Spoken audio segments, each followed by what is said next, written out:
1992 मा हामीले लामो सङ्घर्षको अन्तरालपछि हामीले नेपाली भाषालाई 8औं अनुसूचीमा अन्तर्भुक्त गर्न हामी सफल भयौं। तर भाषाले मान्यता पाएपछि अहिले हामी देखिरहेका छौं हाल कि नेपाली माध्यमका स्कुलहरू अहिले यो कन्भर्ट भएर यो परिवर्तित भएर यसको माध्यम परिवर्तन भएर अंग्रेजीकरण भइरहेको अवस्था हामीले देखिरहेका छौं। डुवर्समा पनि त्यो भइरहेको छ र पहाड तराईमा पनि त्यो भइरहेको छ। र यो विषयमा अब भाषा संग्राम गरेर हामीले मान्यता प्राप्त गरिसकेपछि अब नेपाली भाषा नेपाली माध्यमका विद्यालयहरू बचाउनु पर्छ या पर्दैन भन्ने विषयमा तपाईको के छ भनाइ? मलाई के लाग्छ भने हामीले औपचारिक रूपमा सरकारी मान्यता चाहिँ निश्चय नै प्राप्त गरेको हो। यो देशले हामीलाई तिमीहरूको आवश्यकता अनुसार यो भाषा प्रयोग गर भनेर स्वीकृति दिइसकेको कुरा हामीले बुझ्नुपर्छ। र अझै पनि हामीमा एउटा दासत्व मानसिकता, आफ्नो भाषालाई खुलस्त रूपमा भन्न नसक्ने, सरकारी कार्यालयतिर कुनै पनि थाना कोर्ट कचहरीमा आफ्नो भाषामा बोल्न नसक्ने जुन हाम्रो एउटा मानसिकता छ, त्यो कारणले चाहिँ हामीले दुःख पाएको हो जस्तो लाग्छ। हाम्रो भाषाले फस्टाउन नसकेको हो जस्तो लाग्छ। किनभने यस्तो रहेछ, हामी धेरै वर्षसम्म शासित भएर बस्यौं। शासित भएर बसेको कारणले हाम्रो स्वभावमा, हाम्रो बानी व्यवहारमा पनि एउटा शासितकै लक्षण देखा पर्नु कुनै अस्वाभाविक होइन। यो मनोवैज्ञानिक एउटा तथ्य हो, द्वन्द्व हो।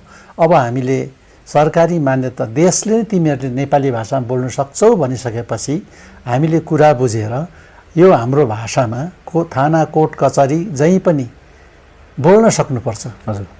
अनि अर्को कुरो, यो एक नम्बर तपाईहरुलाई भने। दोस्रो कुरो के छ भनेदेखि हामीले अहिले सोशल मिडियाको जमाना छ। कुनै पनि इन्फर्मेसन, सूचना तपाईहरु सबैसित फोन छ, मोबाइल छ। मोबाइलमा आउँछ, नेपाली भाषामा आउँदैन, अन्य भाषामा आउँछ, हिन्दी अथवा अंग्रेजीमा तपाईलाई के गर्नु भनेर आउँछ। त्यसबेला तपाईहरु इच वान अफ यु प्रत्येकले के गर्नुपर्छ भने तिमी नेपाली भाषामा बोल, म नेपाली भाषा बाहेक अरु बुझ्दिन भन्न सक्नुपर्छ। हाम्रो केटाकेटीदेखि लिएर शिक्षित अशिक्षित सबैले यति भन्नु भएको खण्डमा त्यो कम्पनीले कि नेपाली बोल्नुपर्छ, होइन भने नेपाली भाषा जान्ने मान्छेलाई नियुक्ति दिनुपर्छ। त्यो दुईटा कुरो हो।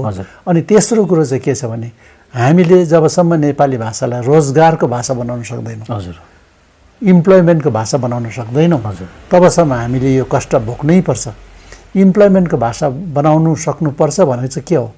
हेर्नुहोस्, तपाईहरु कहीँ जानुहुन्छ कचहरीतिर, विशेष गरी जलपाइगुडी दार्जिलिङ, तपाईहरुले त्यहाँनिर नेपाली अनुवाद गर्ने, तपाईले जुन भाषामा सक्नुहुन्न बोल्नु, अंग्रेजी, बंगला, हिन्दीमा सक्नुहुन्न, नेपाली भाषामा कसैलाई लेखाएर भए पनि त्यो भाषामै प्रस्तुत गर्नुस्। उसलाई बुझ्नु कर लाग्छ, उसले कुनै अधिकार छैन कि म बुझ्दिन भन्न सक्दैन। भन्नु बित्तिकै तपाईले यो त मान्यता प्राप्त भयो, संविधानले दिएको, तिमी कुन ठाउँमा छौ? यति मात्र प्राथमिक बेसिक कुरा यति मात्र बुझ्न सके हामीलाई कुनै असुविधा चाहिँ पर्दैन। र स्कुलहरुमा पनि त्यही हो। अब नेपाली भाषा किन पढाइदैन कि प्रश्न हुन सक्नुपर्छ। जस्तै सिलिगुडीतिर मैले एक जग्गा सुनेको छु, यो भाषा भोकेसनल भएन र यसलाई हामी उडाउँछौँ। भोकेसनल भने के हो? कामकाजको भाषा हैन, कामकाजको भाषा। उसले मागेको चाहिँ कामकाजको भाषा हुनुपर्छ भनेको रहेछ नि। र कामकाजको भाषा बनाउनलाई चाहिँ हामीले यी तीनवटा कुरो चाहिँ याद गर्नु पर्यो।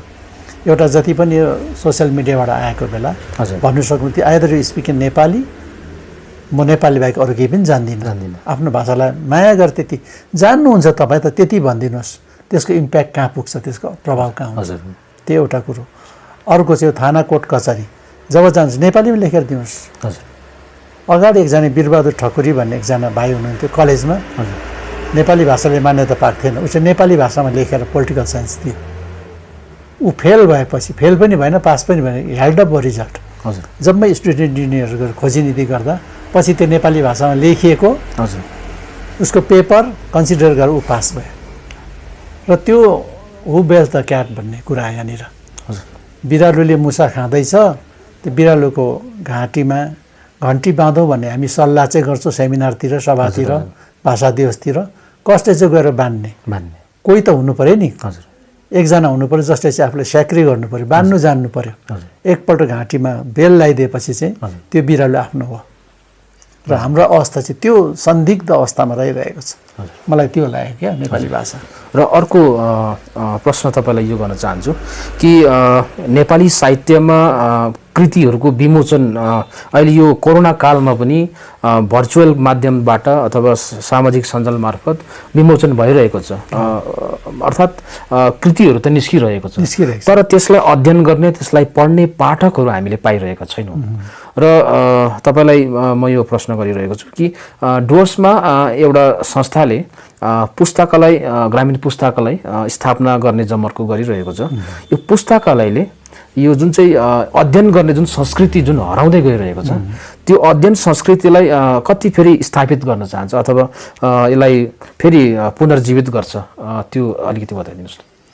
पहल गर्दै नगरिनुभन्दा पहल गरिएको चाहिँ राम्रो हो। हजुर। किनभने सबै सामाजिक सञ्जालबाट मात्रै पढ्छन्, वेल इन्फर्म हुन्छन् भन्ने पनि छैन। कतिलाई पुस्तकालय नै चाहनुपर्छ, उसलाई पुस्तक नै त्यो फिजिकल किताबै चाहिन्छ, त्यो पढ्नुपर्छ। र विमोचन गर्नु पनि राम्रो कुरो हो।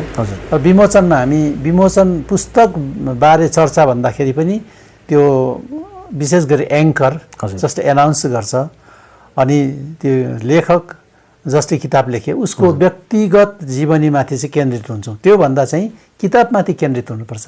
त्यो किताबलाई अब्जेक्टिभ रूपले प्रस्तुत गर्न सक्नुपर्छ। विमोचन भनेकै विशेष प्रकारले, मोचन भनेको उद्धार गर्नु हो। एउटा किताब निकाल्नु कति साह्रो कुरो छ, त्यो किताब निकाल्न मात्रै थाहा हुन्छ।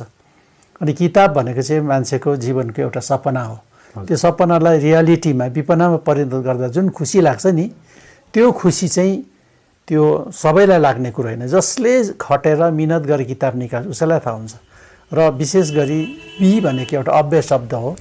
अव्ययले चाहिँ विशेष प्रकारले भने बुझाउँछ। मोचन भनेको चाहिँ उद्धार गर्नु, किताबलाई विशेष प्रकारले उद्धार गरेर सार्वजनिक गर्नु चाहिँ विमोचन हो।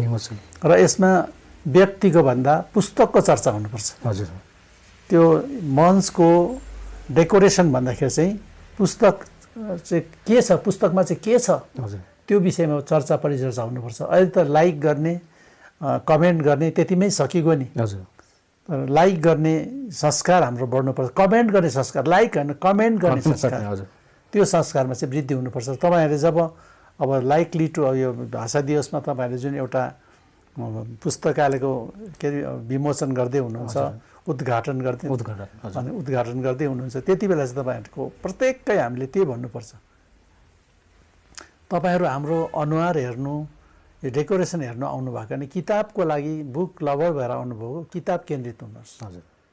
किनभने हाम्रो भाषाको अघि 3 कुरै भन्नु तपाईँको, त्यो कुरो चाहिँ भनिदिनुहोस् प्रत्येकमै। त्यसो गर्न चाहिँ जबसम्म हाम्रो भाषा जागिरको भाषा हुँदैन, कामको इम्प्लोइमेन्टको ल्याङ्ग्वेज हुँदैन, तबसम्म हामी दबिनै पर्छ। मान्यता पाएर के भयो, दबिनै पर्छ।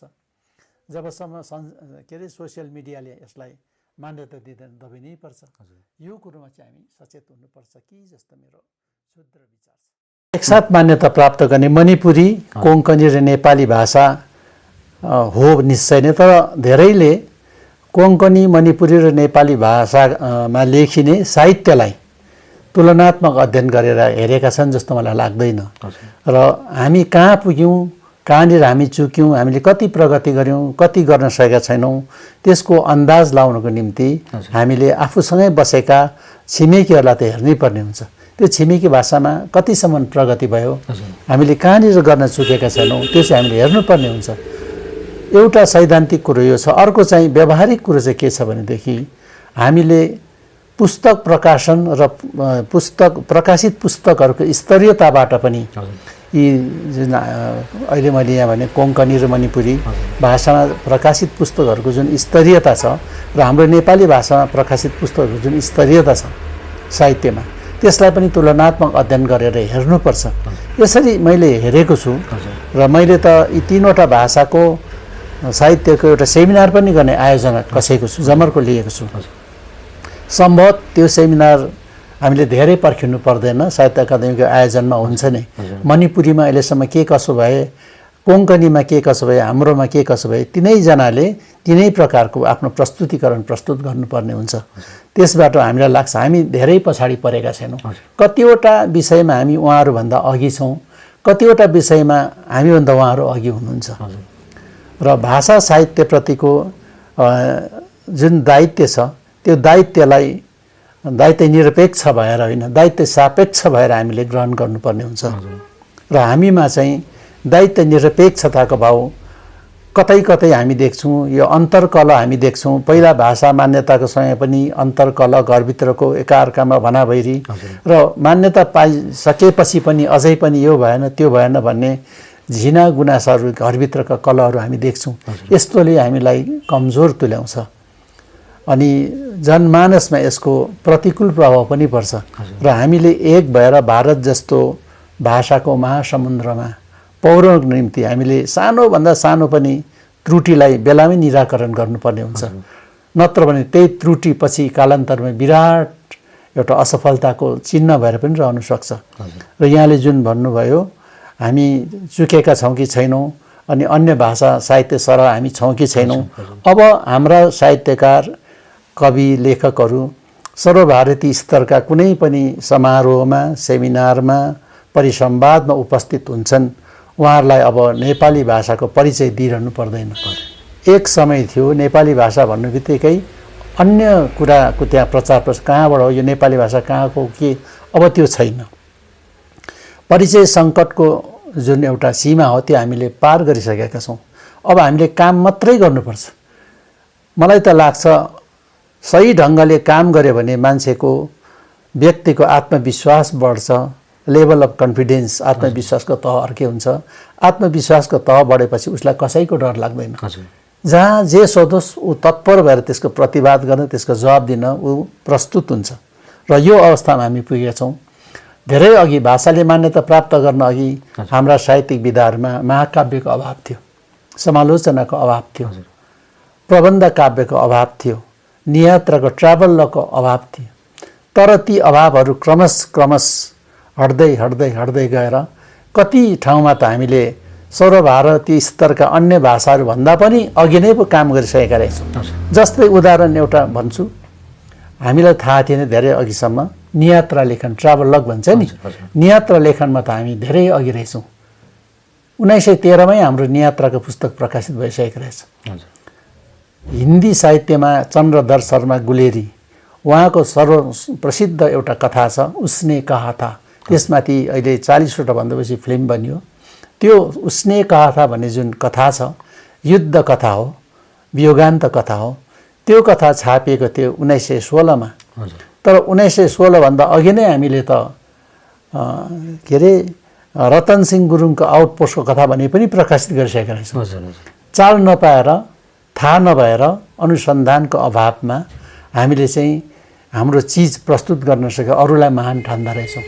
र हामीले अनुसन्धान गरेर, खोजी गरेर, अध्ययन गरेर जब हाम्रो मौलिक दस्तावेज निकाल्छौँ त्यसपछि हामीलाई साह्रै खुसी हुन्छ। र अरूहरूले पनि प्रशंसा गर्छ, तपाईँहरूको यस्तो रहेछ। र अध्ययन र अनुसन्धान, साहित्यको विकासमा अध्ययन र अनुसन्धानको साह्रै ठुलो महत्त्व छ। सृजनात्मक लेखन, मौलिक लेखनलाई खास पुष्ट बनाउने, स्वस्थ बनाउने, दीर्घजीवी बनाउने जुन एउटा साधन हो, तत्त्व हो, त्यो चाहिँ अध्ययन र अनुसन्धान नै हो। अनुसन्धान गर्दै लाँदाखेरि हामीले हाम्रो अतीतको पुराना काम नलाग्ने कुरा मात्र होइन, कति त यस्ता कुरा पनि पाउँछौँ जुन कुरोलाई अन्य भाषाभाषीहरूले पनि अनुसरण गर्नुपर्ने हुन्छ। र यस दृष्टिले हामी यस भारतीय के अरे 24वटा मान्यता प्राप्त जुन भाषा छ अकादमीमा, ती भाषाहरूभन्दा कुनै भाषाभन्दा पनि हामी कमी चाहिँ छैनौँ। कुरो चाहिँ के भनेदेखि हामीले त्यसलाई प्रस्तुत गर्न चाहिँ सकेका छैनौँ, प्रस्तुत गर्न ढिलाएका छौँ। र यसको निम्ति हामीलाई अनुवादको आवश्यकता पर्छ। अनुवादमा हामी पछि छौँ। अनुवाद, नो ट्रान्सलेसन नो लिटरेचर भन्छ। अहिले त अनुवाद पनि भन्दैन, अनुवादलाई अनुसृजना त्यसो भन्छ। त्यो त सृजनाको पनि अझ भानुभक्त जुन भनिन्छ नि, भानुभक्तको रामायण, भानुभक्तले अनुवाद गरेको रामायण त भन्दैन नि, भानुभक्त। त्यसो गर्दा भानुभक्त पनि अनुवाद, यसो भानुभक्त पनि अनुवादकै थिए, मौलिक थिएनन्। कृतिवास पनि अनुवादकै थिए, मौलिक थिएनन्। टेगोर पनि अनुवादकै थिए, त्यस्तो कुरा आउँछ नि।